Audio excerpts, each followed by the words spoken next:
This is Dan Lawson with the Alliance for American Manufacturing. Today I'm in Skowhegan.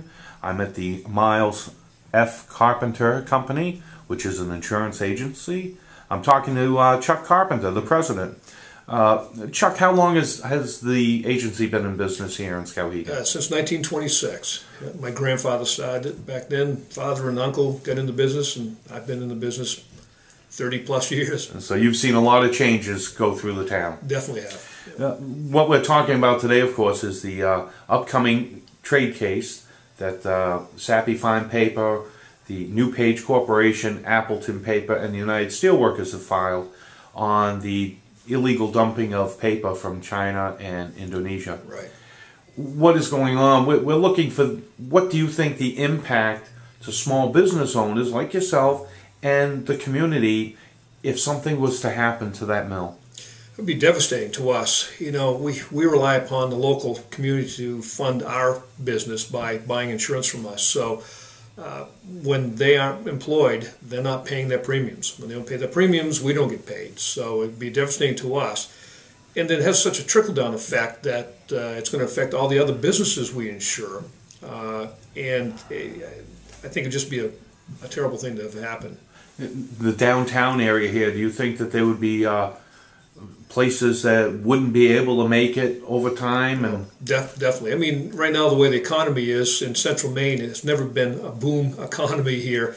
If we ended up changing that into massive unemployment in the region, where Skowhegan in particular is a county seat where a lot of businesses congregate, it would put a lot of businesses out. You know, some are just hanging on now, so it wouldn't take an awful lot for them to be devastated and be out of business.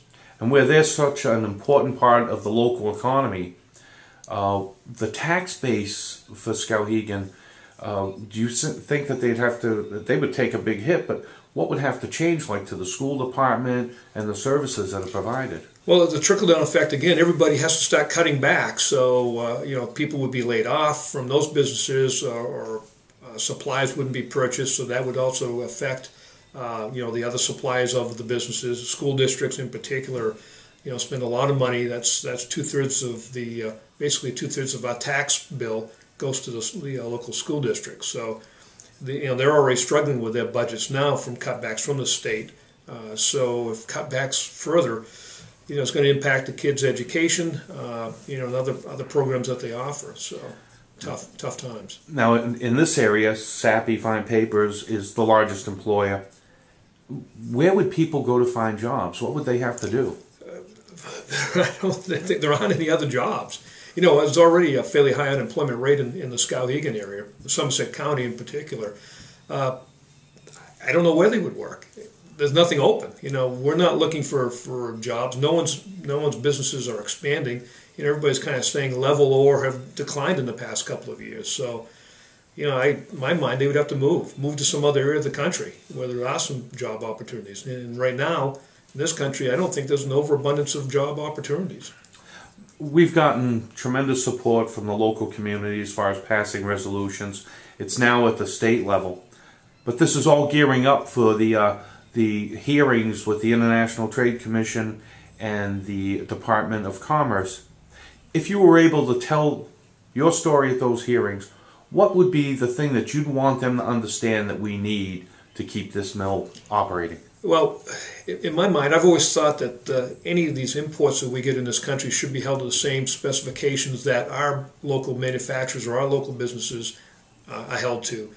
We have the EPA, the DEP, workers' comp boards, all these different entities that affect business and increase the cost of doing business in this country.